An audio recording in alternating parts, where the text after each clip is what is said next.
Parte 1.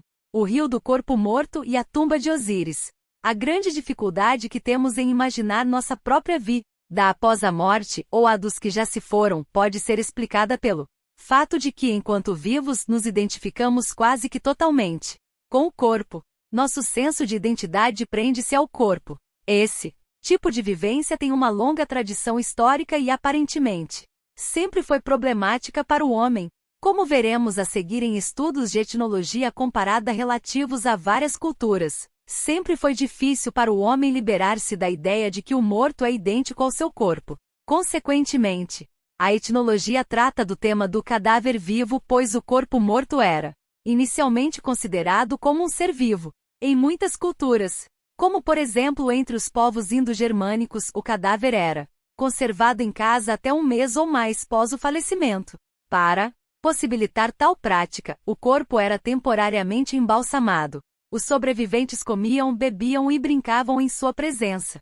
Em outras culturas, o corpo era depositado na moradia ou numa cova rasa por perto até que começasse a se decompor ou até que se restassem os ossos, e só então era enterrado em solo mais profundo. Acreditava-se que a alma do corpo continuava a viver nos arredores. Alguns povos acreditam que durante esse período morto, como íncube ou súcubo, pode mesmo ter relações sexuais com o parceiro sobrevivente. Mesmo nas culturas em que predomina a ideia de migração dos mortos para um além, subsistem costumes nos quais o cadáver é encarado como representante do falecido. Esse aspecto é bastante perceptível no assim chamado costume de alimentar os mortos, difundido entre quase todos os povos e até certo ponto ainda atual. Em muitas regiões, um tubo é enfiado na sepultura para que o corpo possa receber oferendas sob a forma líquida, ou então, um orifício é deixado aberto junto ao local onde se encontra o crânio, para que o corpo possa respirar.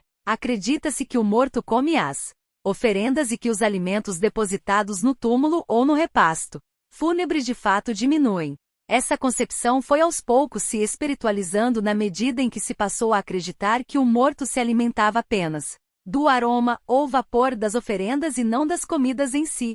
Há também uma crença chinesa, segundo a qual basta desenhar num papel as coisas necessárias aos mortos no além e então queimá-lo para que a imagem das mesmas chegue lá, levada pela fumaça. Em muitos lugares, o cadáver passou a ser representado, durante as cerimônias fúnebres, por alguém vestido com as roupas do falecido. O corpo foi assim deixando de representar a pessoa do morto. Há povos que fazem um boneco, uma imagem ou objeto simbólico, que funciona como substituto do cadáver. Os Goldis siberianos, por exemplo, estendem um pano sobre o leito do defunto, colocam um travesseiro decorado com mandalas e na frente uma efígie de Ayami Fonialco, o espírito tutelar dos mortos, com um cachimbo aceso na boca. As oferendas ao morto são então depositadas diante dessa imagem. Houve época em que os chineses usavam um boneco desses para o mesmo fim, confeccionado com vestes últimas e nominado Mongol, acreditando que o espírito do morto estava presente nessa figura e não mais no cadáver. Os coreanos, ainda hoje, bem como os tibetanos, às vezes criam simulacros desse tipo. Os japoneses confeccionam o tamashiro, um receptáculo no qual é transportada a alma do extinto no ritual fúnebre. Na China, as plaquetas com inscrições dos ancestrais prestavam-se ao mesmo fim, assim como a estátua do morto que os antigos egípcios erigiam no serdab, uma câmara no interior da mastaba ou tumba. Estudando costumes desse tipo, percebe-se que a primitiva identificação do morto com o cadáver foi se dissolvendo na medida em que este passou a distinguir-se de algum símbolo de identidade concreta, o receptáculo. Mas o falecido obviamente precisava ter um corpo para não se perder no espaço e conservar um pied à terre caso desejasse visitar a Farm-1-ia. Não só eram os mortos, até bem depois de seu desaparecimento, identificados com o cadáver, como frequentemente não se pouca diferenciar o paradeiro do falecido e o do corpo enterrado. A difundida noção de que a terra dos mortos é cheia de pó e vermes, viçosa e escura, revela uma incapacidade de separar a ideia que se faz da pessoa morta daquilo que acontece com o corpo. O Sheol, a morada dos mortos do Velho Testamento, é em parte idêntica à sepultura onde jaz o falecido.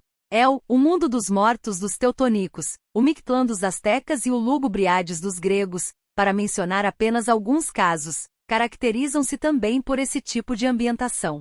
Posteriormente surgiu, em culturas avançadas, uma tendência a dividir em 2 ou mais planos a ideia que o homem tem do além. As pessoas comuns, as más e as que perderam a vida de certo modo específico vão para um lugar sombrio desse tipo, ao passo que certos indivíduos depois da morte chegam num além extremamente agradável situado nas alturas. No escuro Hades dos gregos modernos, por exemplo, não há médicos, sacerdotes ou santos. Assim como os gregos antigos acreditavam que os iniciados nos mistérios órficos ou eleusínios iam não para o Hades, mas para um glorioso Elísio ou para as Ilhas dos Bem-aventurados. Entre os povos germânicos, os guerreiros caídos não iam para o inferno, mas para Valhalla. Os guerreiros e as mulheres astecas que mortes de parto não iam para o tenebroso Mictlã, mas acompanhavam o sol pelo céu. Há ainda outro lugar especial no além dos astecas para os afogados, os eletrocutados por raios, os leprosos, os vitimados por doenças venéreas ou pela febre. Todos esses iam para o verdejante paraíso de Tialoc, deus da chuva. Às vezes essa bipartição ou multissecção do além não se destina a tipos específicos de pessoas mas a diferentes partes da alma de uma mesma pessoa. Segundo uma antiga concepção chinesa, por exemplo, a alma Han, o elemento masculino e espiritual, ou Yang, se separa por ocasião da morte da alma Po, o lado feminino e passivo, ou Yin, a parte Yang da alma, ou Han, ascende e se move para o leste enquanto a porção Yin ou P o penetra na terra em direção ao oeste. Mais tarde essas duas metades se reúnem em sagrado matrimônio nas fontes amarelas. Segundo uma antiga concepção egípcia, uma parte da alma do extinto Suabeá com forma de estrela ou pássaro desloca-se pelo espaço no rastro da barca do Deus Sol através dos céus, enquanto a K espécie de Doppelganger ou alma vital é confinada no submundo juntamente com o corpo morto. Em outras culturas igualmente concebe-se a existência de várias almas entendidas como diferentes aspectos psicológicos de uma mesma pessoa. No hinduísmo, por exemplo, o homem consiste em um Atman eterno e divino que se liga ao Ahankara, o ego cotidiano. Juntos eles formam o Jivan, o indivíduo, que atravessa intacto várias encarnações, enquanto o Ahankara se altera conforme as ações e pensamentos de sua existência anterior. Quando alcança o nível Buddhi, consciência discriminante, o Jivan atinge o Nirvana e livra-se do ciclo de vida e morte. Portanto, o ego Ahankara em sua vida terrena é mais uma tendência concreta em constante mudança. O Self-Atman, por outro lado, é algo permanente. Em princípio, porém, eles ficam juntos como Jivan pessoa, a despeito de todas essas diferenças culturais que não devem ser relegadas a segundo plano. Uma espécie de dualismo começa a aparecer na compreensão do destino dos mortos, uma polaridade entre a ideia de uma esfera espiritual, de um lado, livre da matéria e próxima a Deus, na qual flutua a alma liberada, e de outro, a noção de uma dimensão mais ligada à matéria, onde o ciclo de vida e morte se repete e que deve reunir-se, numa fase posterior, após a morte, ao lado espiritual livre, como por exemplo Han e Peu na China, ou Ba e Ka no Egito. Onde quer que impere a ideia oriental de reencarnação, adota-se como objetivo último a união de Atman e Ahankara. Entretanto, espera-se que no fim resulte uma libertação total das tendências kármicas terrenas de Ahankara, de modo que, mesmo na reencarnação, a dualidade finalmente se extingue. Se quisermos escolher conceitos psicológicos contemporâneos que correspondam a essas duas dimensões da alma, será preciso cuidado para não equacionar mecanicamente a alma superior e livre com a consciência e a inferior kármica terrena ou corpórea com o inconsciente. Cada uma, na verdade, parece corresponder a diferentes tendências do núcleo primário, daquela totalidade que Jung denomina Self. A alma Han dos chineses, Aba dos egípcios, o Jivan dos hindus, etc., parecem corresponder a uma propensão a tomar-se consciente, a despertar, a desligar-se do mundo, a aproximar-se de Deus. Por outro lado, Peu, as forças kármicas, a alma Ka, etc., tendem a um renascimento nesta vida ou a causar um certo efeito nos descendentes ou sobre a fertilidade da terra. Parece-me que uma avaliação moral dessas duas tendências, em termos de superior e inferior, é mais uma questão cultural. Por exemplo, segundo a concepção hindu e tibetana, o retorno à vida através da reencarnação deve ser evitado, ao passo que para muitos outros povos integrados à natureza tal retorno parece ser o alvo por excelência dos mortos. O ritual fúnebre dos maias, de caráter xamanístico, parece ser, na medida de nossa atual compreensão dos textos, destinado a preparar um caminho de volta para as almas renascerem dentro da tribo. Para esse povo, as almas dos mortos garantem a fertilidade das plantas e dos animais. Essa é uma crença que encontramos em muitas outras culturas. O objetivo não é ascender até um divino além espiritual, mas intensificar a obra da fertilidade nesta vida, até mesmo pelo retorno através da reencarnação. Uma polaridade adicional aparece na antiga controvérsia cristã sobre o dogma da ressurreição. De um lado, a ideia de um novo corpo espiritual ressuscitado, e de outro, a de ressurgimento do velho corpo material. Do ponto de vista paulino, na ressurreição o morto adquire um corpo pneumático, ele ressuscita em Cristo, e a questão da restauração do corpo velho não é mencionada em termos específicos. Essa é ainda, em boa medida, a concepção da Igreja Ortodoxa. Tendo por base os evangelhos sinópticos, a Igreja Romana manteve-se essencialmente fiel à ideia do velho corpo do cadáver, já que o homem formado de espírito, alma e corpo, é uma totalidade, e portanto deve ressuscitar por inteiro como fora antes. Um dos principais defensores desse ponto de vista é Tertuliano, primeira metade do século III, que em sua obra de Carnis Resurrectione sustenta que todos ressuscitarão fisicamente, com o mesmo corpo resurget igitur caro, equidem homines, quidem ipsa e quidem integra.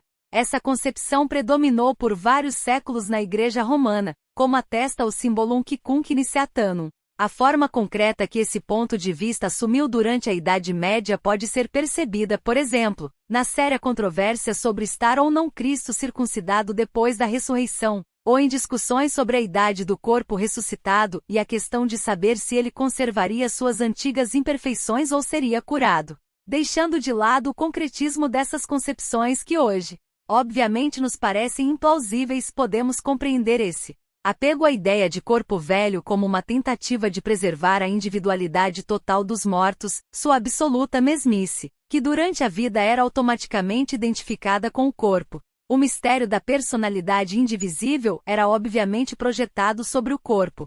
Ora, nosso ego consciente não é em absoluto apenas pessoal, embora assim nos pareça quando dizemos eu, em geral indicando o corpo. Vários impulsos, ideias, concepções, ações objetivas e voluntárias do ego são completamente coletivos, ou seja, são semelhantes, se não idênticos, aos de outras pessoas. O mesmo vale para a metade inconsciente da psique. Só uma parte de suas manifestações, sonhos, etc., refere-se a experiências individuais, parte essa denominada por Jung inconsciente pessoal. Há muitas outras coisas que brotam do inconsciente coletivo e que não podem ser atribuídas ao indivíduo. Até mesmo aquilo que nos é mais íntimo, que experimentamos como eu, como minha individualidade, é na verdade algo multifacetado, impossível de ser exaustivamente descrito de modo racional. A percepção mais consciente desses diferentes níveis, num desenvolvimento gradual que atravessa vários estágios, é o que Jung denominou processo de individuação. Somente quando uma pessoa sabe em que medida ela é um ser humano, infinitamente reprodutível no sentido coletivo, e até que ponto é limitada enquanto indivíduo, é que se pode dizer que se tomou consciente. Nos primórdios da tradição ocidental cristã, que se apoiava na ideia de ressurreição do corpo velho, apegando-se, por assim dizer, aos cadáveres, pode-se detectar, por um lado, uma fixação primitiva naquele estado psíquico original no qual a pessoa não consegue se libertar da ideia de que o cadáver ainda é a pessoa morta. Por outro lado, parece-me, como já mencionado, que aí se oculta a ideia germinal de que o homem é um ser indivisível destinado a sobreviver como um todo. Na verdade, são poucas hoje em dia as pessoas que ainda acreditam numa reprodução concreta do antigo corpo. O absurdo dessa concepção desapareceria, porém, se abandonássemos, como recomenda Jung, a dimensão físico-concreta, isto é, material. Postura esta aplicável a todas as formulações religiosas. Jung diz o seguinte: físico não é o único critério da verdade, há também verdades psíquicas que não se pode explicar, provar ou contestar de forma física. Se, por exemplo, houvesse uma crença geral de que em outros tempos o reno corria da foz para a nascente, essa crença em si mesma seria um fato, muito embora tal afirmação, tomada em sentido físico, não pudesse ser aceita. Crenças desse tipo são fatos psíquicos que não podem ser contestados nem precisam ser provados. As declarações religiosas são desse tipo. Elas se referem, sem exceção, a coisas que não podem ser estabelecidas como fatos físicos. Não fazem o menor sentido se referidas à dimensão física.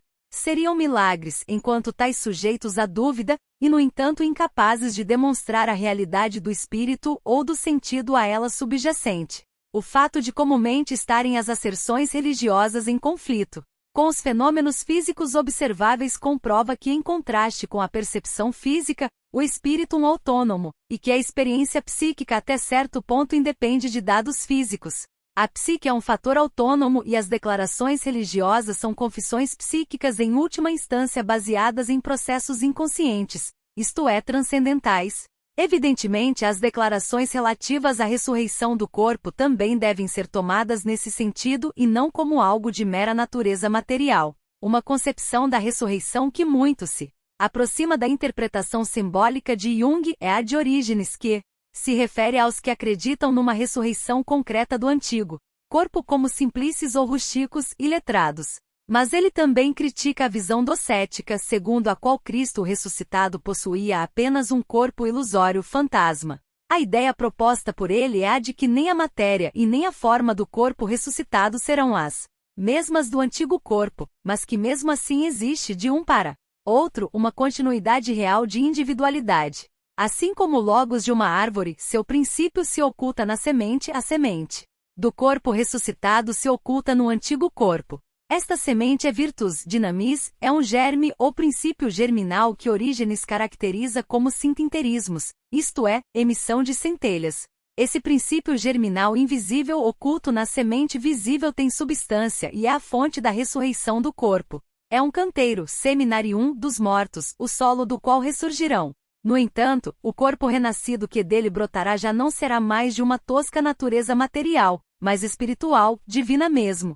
Será invisível aos olhos que temos e não poderá ser tocado por nossas mãos. Nesse corpo espiritual o todo de nós verá, o todo ouvirá, o todo servirá de mãos e de pés.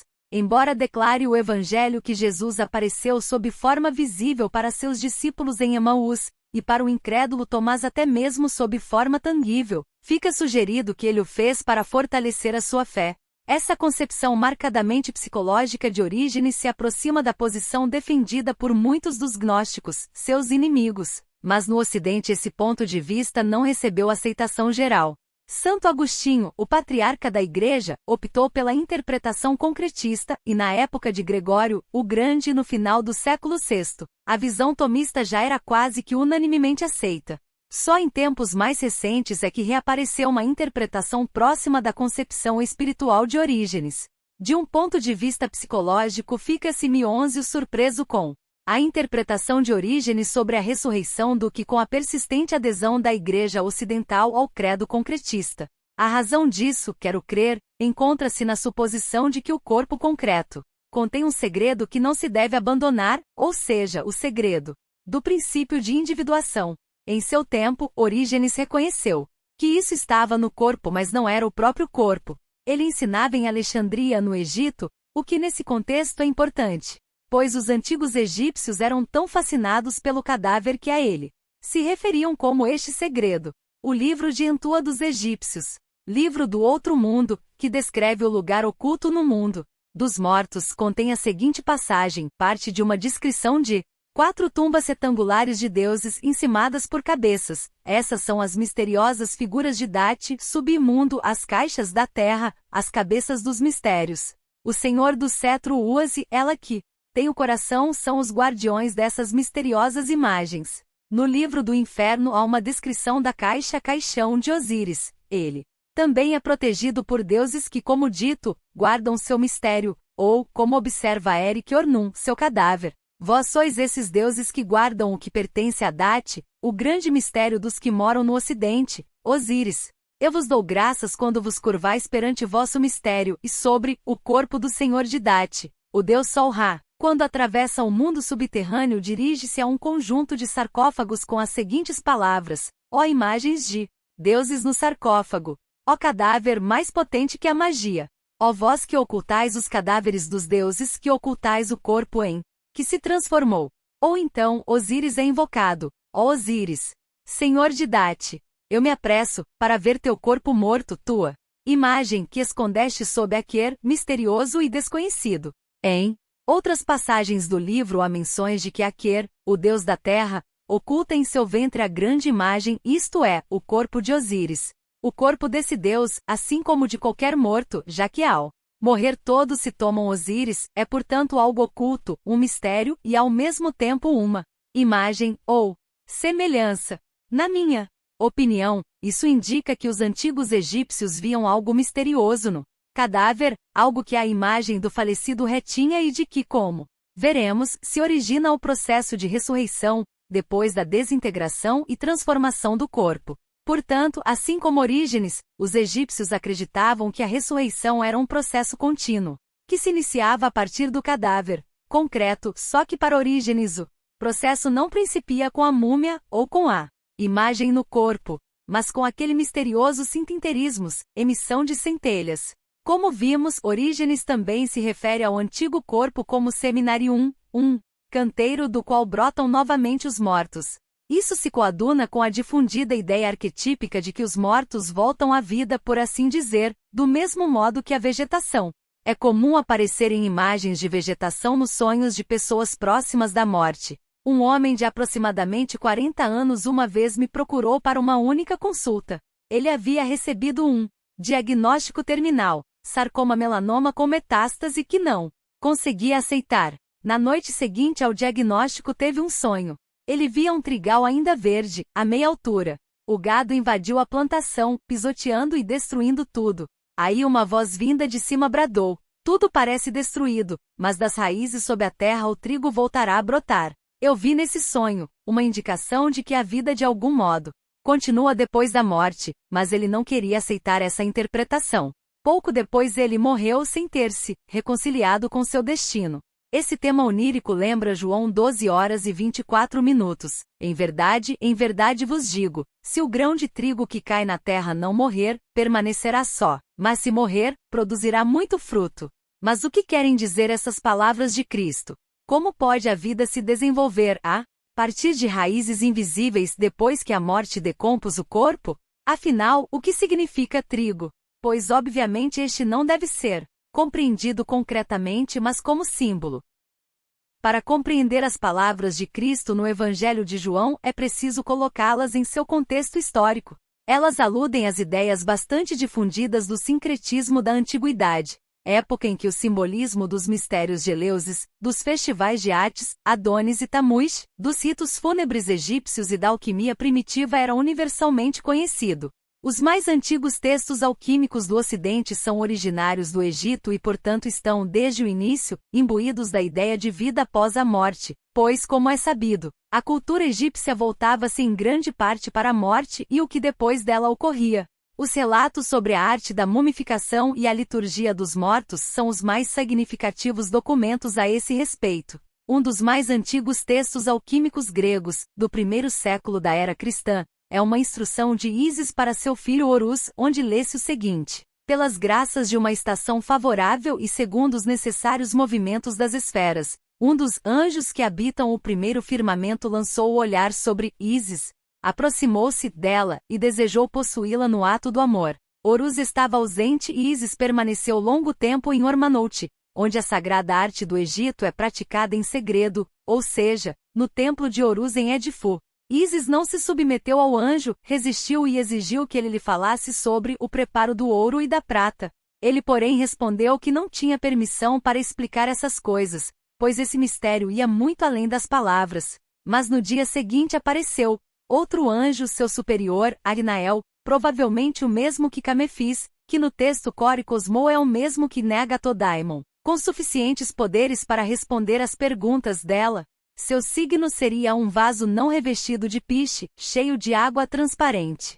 Agnael faz Ísis jurar em nome do céu e da terra, de Hermes e de Anubis de Kerberos, Cérbero, e do barqueiro Aqueronte, que não revelaria jamais o mistério a ninguém salvo a seu filho, para que um possa ser o outro. Suas instruções são as seguintes: segue, então, até um certo lavrador, Achaab em outra versão, o barquei, R.O. Acheronto, ou Acharantos, e pergunta-lhe o que semeou e o que colheu, e dele aprenderás que quem semeia trigo colhe trigo, e quem semeia cevada também colhe cevada.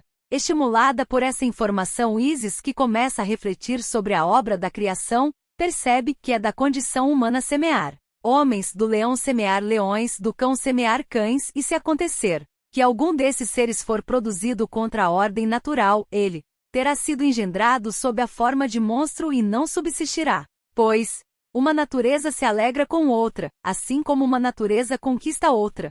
O mesmo é válido para o ouro, e esse é todo o mistério. O texto prossegue apresentando receitas para operações práticas.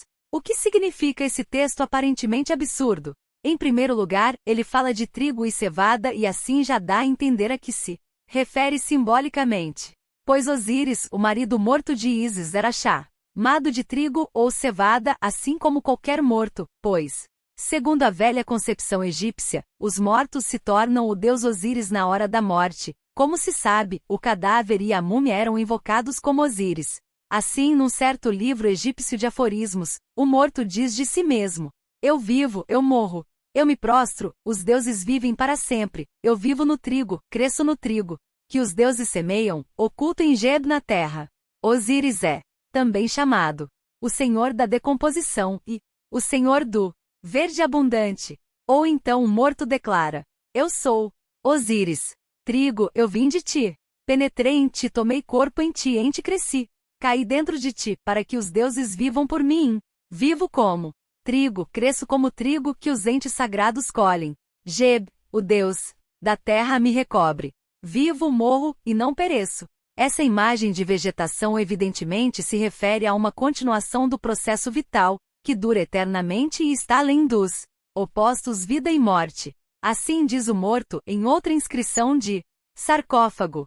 Foi Atum quem me fez trigo quando me fez baixar à terra, a ilha de fogo, quando me foi dado o nome de Osíris, filho de Geb. Eu sou a vida. Como se percebe nessas citações, trigo e cevada não devem ser tomados concretamente, mas como símbolos de algo psíquico, algo que existe além da vida e da morte, um processo misterioso que sobrevive ao temporário florescimento e morte da vida visível. Essa ideia arquetípica de um processo contínuo na natureza também aparece num sonho relatado por J.B. Priestley em Meninditime. Eu estava no topo de uma torre muito alta, sozinho, vendo mais abaixo bandos de pássaros que voavam todos na mesma direção. Havia pássaros de todos os tipos, ali estavam todos os pássaros do mundo. Era uma visão nobre, esse vasto rio aéreo de pássaros. Mas nesse ponto a marcha mudou misteriosamente, o tempo se acelerou. E eu via as várias gerações dos pássaros, eu os via quebrar as cascas dos ovos, dar o primeiro voo, acasalar-se, ir perdendo as forças e morrer. As asas cresciam e já se desfaziam, os corpos macios num repente sangravam e murchavam, e a morte a tudo atacava, o tempo todo. Para que toda essa luta cega pela vida, esse ansioso bater de asas, essa apressada reprodução, esse voo e essa repentina ondulação, todo esse gigantesco esforço biológico sem sentido? Olhando para baixo e vendo num relance a pequena história ignóbil de cada criatura, fiquei mal. Seria melhor se nenhum deles, se nenhum de nós tivesse nascido, se essa luta acabasse de uma vez. Eu continuava na torre só e desesperadamente infeliz. Mas aí a marcha mudou de novo e o tempo corria ainda mais depressa, numa velocidade tal que os pássaros já não faziam movimento algum, e eram como uma enorme planície semeada de penas. Ao longo dessa planície, vibrando através dos corpos, agora aparecia uma espécie de chama branca que tremeluzia, dançava e então corria, e assim que eu a vi, eu sabia que essa chama era a própria vida, a própria quintessência do ser, e então eu me dei conta, num lampejo de êxtase, que nada tinha a menor importância, porque nada era real exceto aquela bruxuleante tremulação dos seres. Os pássaros, homens ou criaturas ainda sem forma ou cor, não tinham o menor valor, exceto na medida em que essa chama de vida viajasse através deles. Nada restava para ser pranteado. O que me parecia uma tragédia era apenas um vazio ou um teatro de sombras. pois agora havia um sentimento real purificado que dançava em êxtase junto à chama da vida. Eu nunca havia sentido felicidade tão profunda como esta, no fim de meu sonho sobre a torre e os pássaros. Priestley entendeu que a chama nesse sonho é o self cósmico. Eterno, interpretação esta que comentaremos mais adiante. O símbolo de um fogo vital que permeia as coisas visíveis e invisíveis foi comentado de modo ainda mais específico pelo gnóstico Simão Mago, contemporâneo do apóstolo Pedro. Simão, sem dúvida influenciado por Heráclito, ensinava que o cosmos consiste de fogo, sendo que uma parte desse fogo produz o mundo visível e a outra, o invisível. O fogo que produz esta última é divino, é o tesouro que abriga as coisas perceptíveis e as invisíveis. Esse fogo se assemelha à grande árvore que num sonho apareceu a Nabucodonosor, Daniel 4h07 e SS, árvore esta que nutria todos os seres vivos. Suas folhas, seus galhos e seu tronco, que representam a vida visível, foram consumidos pelo fogo, mas o fruto da árvore, que é a alma humana, não se queimou e foi guardado no celeiro celestial depois de purificado e liberado de sua forma terrena. Este fruto é a imagem de Deus na alma. A metade invisível do fogo cósmico possui consciência, enquanto o fogo invisível é inconsciente. Essa passagem indica que a metade encarnada da energia cósmica se dissolve e morre, enquanto a parte essencial, capaz de consciência, isto é, o fruto, continua a existir. Para Simão, esse fruto é aquela parte da alma que se assemelha à imagem de Deus em linguagem psicológica, um símbolo do self. Segundo a evidência dessas imagens, o self tem uma vida que sobrevive à morte, ou tem uma forma de vida que flui através do universo e, paradoxalmente, ao mesmo tempo flui através do mundo visível.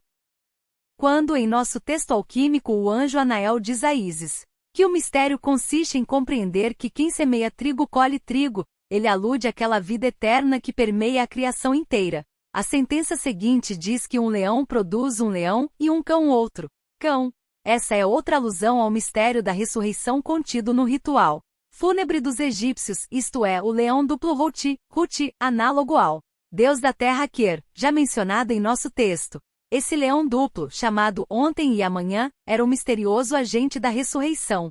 Ele representa o Deus que personifica aquele incompreensível processo no interior da terra através do qual os mortos voltam a viver, ao mesmo tempo sendo uma imagem da alma.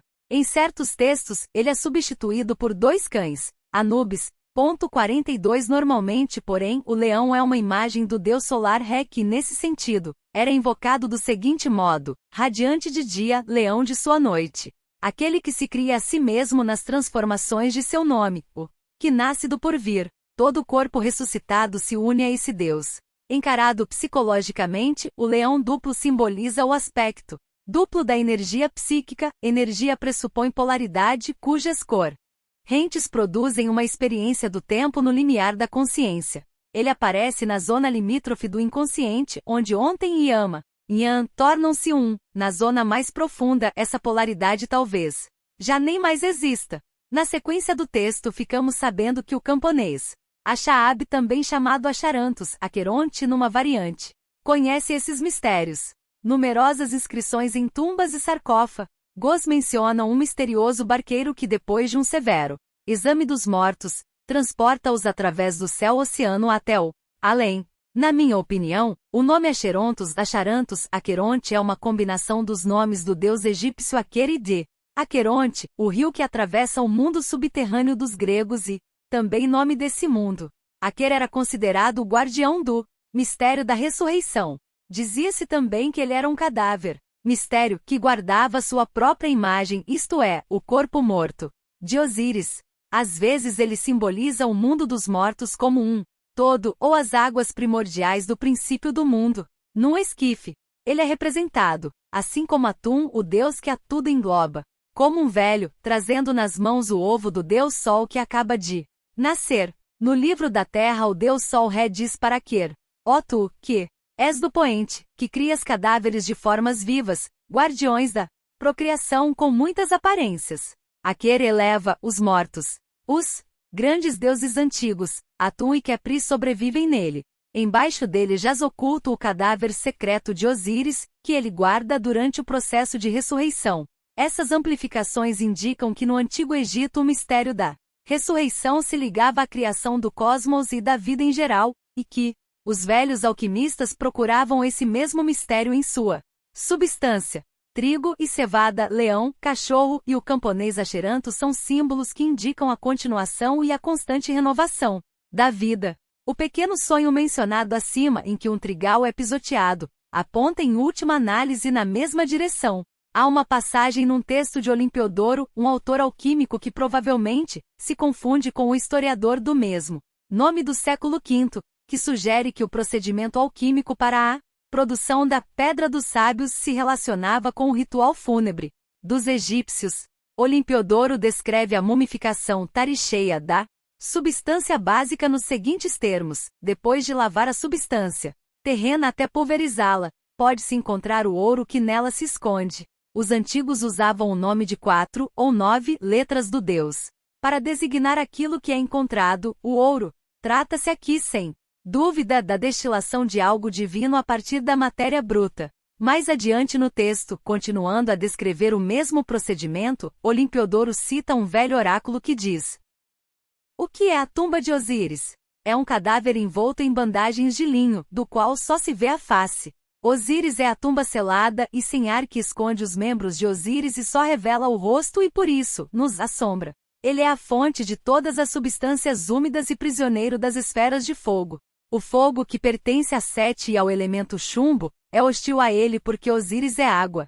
Por outro lado, a esfera de fogo mais uma vez se liga à água no mesmo texto, que prossegue, mas agora ele está ligado ao chumbo. Mais adiante somos informados de que esse chumbo é tão possuído por demônios e tão obsceno que, se o tocarem sem saber, os adeptos enlouquecem. No relato mítico egípcio, Sete, inimigo de Osíris, enganou-o e fez com que entrasse num caixão de chumbo, trancando-o lá dentro, e provocando assim a sua morte. É por isso que Osíris está ligado ao chumbo. A tumba de Osíris, segundo os antigos egípcios e os primeiros alquimistas, é aquele lugar misterioso de onde novamente brota a vida, num processo que de certo modo repete a própria criação do mundo. Esta, porém, segundo os egípcios, tem como ponto de partida o oceano primordial. Assim, em épocas posteriores, a tumba de Osíris era simbolizada por uma jarra cheia de água do Nilo, chamada Osíris Hidreios. Portanto, a ressurreição não se limita a uma restauração da vida do corpo morto, mas implica uma total reconstrução deste, tomando-o como ponto de partida. A jarra denominada Osíris Hidreios é descrita por Apuleio como sendo o mais sagrado dos objetos levados à procissão de Ísis. Tratava-se de uma jarra com bico e alça dentro da qual ficava uma serpente. Talvez esse objeto de culto, só verificável em épocas posteriores, derive originalmente dos jarros que em 6 picos, os 4 jarros que guardavam as entranhas dos mortos. Em contraste, esse recipiente continha água pura do Nilo, princípio de toda a vida e renovação. J.G. Griffiths destaca o fato de que os jarros canópicos eram um símbolo da continuação da vida. Os temas que aparecem nos relevos dos jarros do tipo greco-romano indicam que essa ideia se associa especialmente a Osíris. O vaso é um símbolo de imortalidade física. Em outras palavras, é o útero no qual tem lugar o misterioso processo de renascimento de Osíris. Descobri que esse símbolo ainda está vivo nos dias de hoje, quando ouvi o emocionante sonho de uma mulher que havia perdido um filho jovem. Nesse sonho, que ela teve na noite subsequente ao enterro, ela segurava uma pequena urna de metal com as cinzas do filho, que em seguida seria enterrada, algo extremamente chocante. Para ela, o sonho prossegue. Eu estava sentada no sofá de casa e à minha esquerda estava outra mulher. Ela usava um discreto traje vitoriano e seus cabelos eram puxados para trás, com uma risca no meio. Nas mãos ela segurava um livro e lia em voz alta. Chegou então a uma palavra que não pude entender. Tinha muitas consoantes e soava como ó Senhor S. Eu me aproximei para ler a palavra no livro. Era Osíris. Essa senhora associou a mulher sentada a seu lado a Madame Curie. Recentemente ela havia lido que numa universidade, após receber em doação 1 miligrama de rádio, Madame Curie havia exclamado: para mim?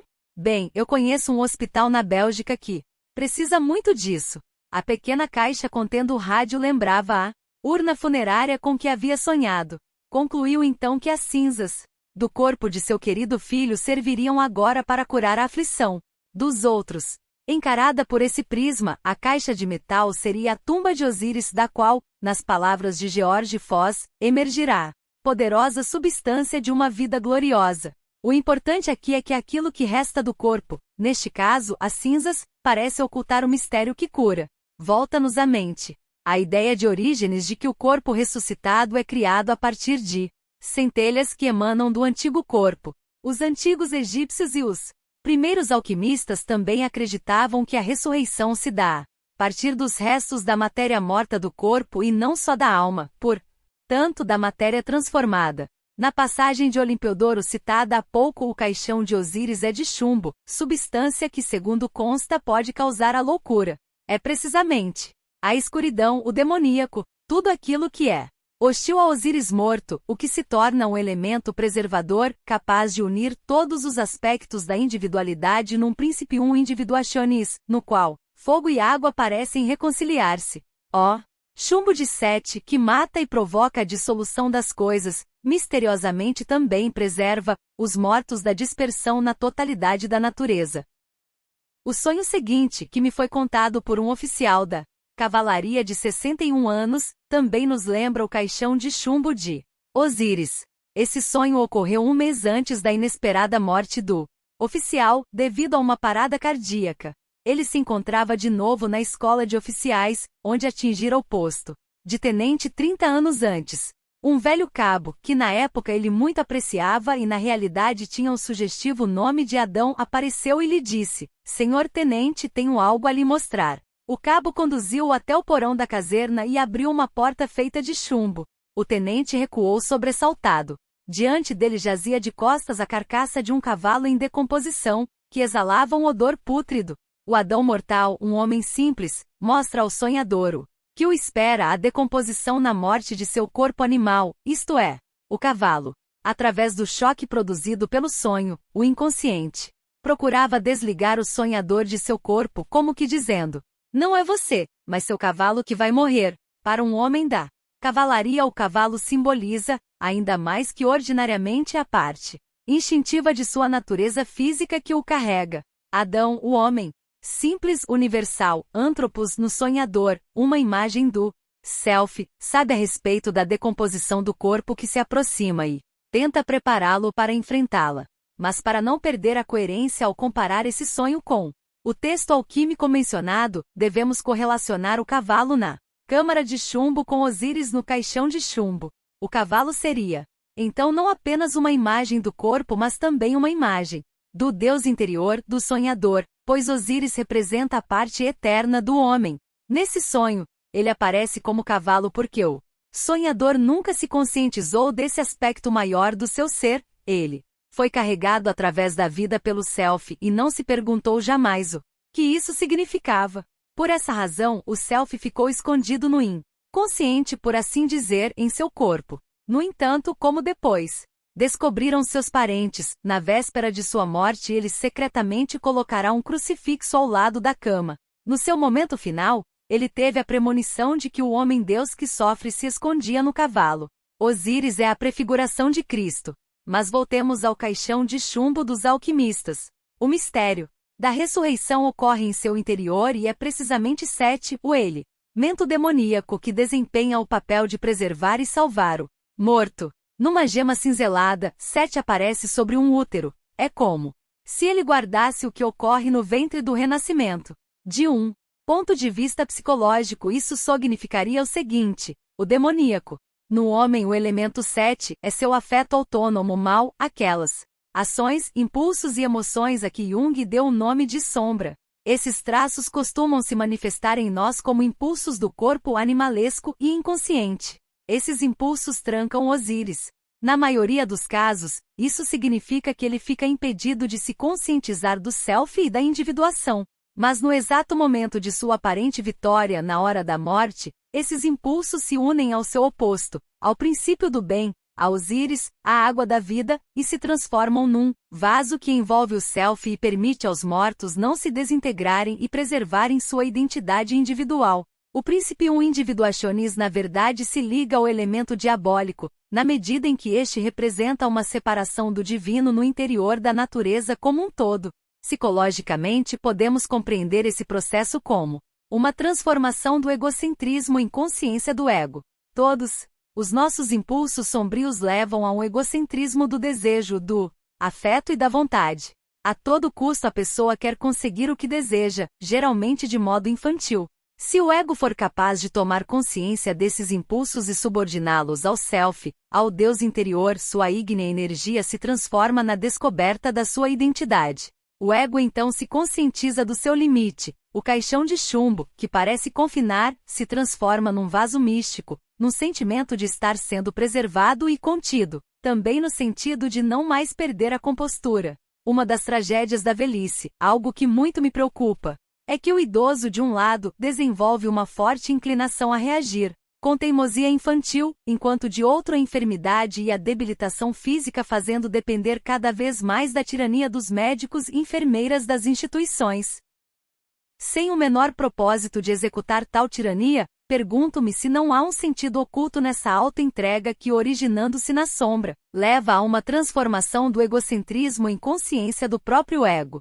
De qualquer modo, uma senhora de 93 anos, preocupada com o problema de ter que abrir mão do apartamento que tanto apreciava e mudar-se para um lar de idosos, sonhou que num lar desses havia uma mulher, não ela, sedenta de poder, que sempre acabava se impondo, e que precisava ser domada, ou seja, forçada a renunciar à atitude de poder. O chumbo demoníaco da sombra egoísta deve ser transformado num vaso da força do ego. Por esse prisma, a morte pode ser encarada como um momento crítico em que o bem e o mal colidem no indivíduo. Em várias pinturas da Idade Média, a morte é representada pela luta entre um diabo e um anjo pela alma de uma pessoa prestes a morrer. O viático católico também contém traços de exorcismo.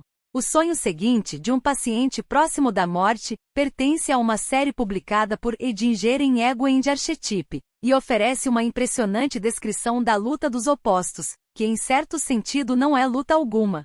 Dois lutadores se confrontam numa luta ritual. Sua luta é muito bela. No sonho eles são mais colaboradores do que antagonistas, como que pondo em movimento um projeto elaborado ou planejado. Ambos são calmos, descontraídos e concentrados. No final de cada tempo eles se recolhem a um vestiário, onde aplicam cosméticos no rosto. Observo um deles no momento em que mergulha o dedo em sangue e depois passa no seu rosto e no do adversário. Os dois voltam para o ringue e recomeçam sua contenda rápida, furiosa, mas altamente controlada. Em última análise, aqui a luta é descrita como apenas um espetáculo pertencente ao mundo das ilusões.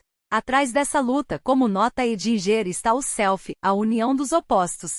Dentre as pinturas coletadas por David Eldred, feitas por uma mulher às vésperas da morte, há uma sobre uma luta entre duas figuras masculinas, uma luminosa e outra sombria, novamente o tema da colisão de opostos. Talvez devêssemos encarar esse material em conexão com as extraordinárias representações de lutas, especialmente duelos, gravadas em sarcófagos antigos. Seria bom também lembrar que as antigas batalhas romanas entre gladiadores eram travadas em homenagem aos mortos. A ideia de que a morte é uma espécie de luta no momento decisivo parece ser de natureza arquetípica. Ladislaus Boros, teólogo católico da atualidade, desenvolveu um impressionante trabalho sobre a questão da morte. Segundo seu ponto de vista, a morte não é uma simples separação de corpo e alma, mas um processo completo de separação, que chega a atingir a parte mais íntima da própria alma. No momento da morte, a unidade interna da alma se desloca para o centro do mundo, para o coração do universo e então, num confronto total consigo mesma, decide-se a favor ou contra Deus. Nesse lugar metafísico, o homem tomará sua decisão final. O que, aí for decidido existirá na eternidade. Pois, agora o ato torna-se essência, a decisão torna-se condição e o tempo, eternidade. Essa é uma nova interpretação psicológica do juízo final e da destinação dos mortos aos céus ou ao inferno. Deus, em sua forma imutável, torna-se para alguns um martírio, para outros uma bênção, dependendo da rejeição ou da humilde aceitação do amor divino na decisão final. Uma das características dessa concepção originária da tradição cristã é que no fim os opostos se separam, como ocorre em Fausto quando Mefistófeles é enganado e banido. No simbolismo egípcio e alquímico, porém, os opostos são reconciliados no último momento e permanecem, no corpo pós-mortal, combinados numa unidade. É por essa razão que no livro dos Portões dos Egípcios, no final da ressurreição, os mortos assumem a aparência de um deus com duas faces, de 7 oros, e acompanham o deus Sol durante sua transformação no mundo subterrâneo. São eles que anunciam Ra no horizonte do Oriente. Ela personifica a natureza dos opostos que se tornaram um só no morto deificado. As experiências daqueles que estão próximos da morte são, na verdade, muito paradoxais. Em alguns casos, devido a um enfraquecimento da consciência na fase final, emerge material reprimido. Conta-se que Hans Christian Andersen, por exemplo, que permaneceu virgem por toda a vida, em seus momentos finais pronunciava obscenidades sexuais de tal ordem que os presentes não aguentavam ficar a seu lado. Outros relatam impressões caóticas. Às vezes os parentes são insultados e maldições são lançadas. Alguns morrem em meio a lutas desse tipo, enquanto outros fecham os olhos calmamente e com paz interior. Na minha opinião, essas diferentes reações diante da morte iminente representam dois aspectos do mesmo processo. Alguns ainda estão em agonia na luta dos opostos, enquanto outros parecem já ter um pressentimento do resultado final dessa luta, a pacificação, a união dos opostos. Aqueles que durante a vida aceitaram a luta dos opostos interiores terão talvez mais chances de terminar em paz.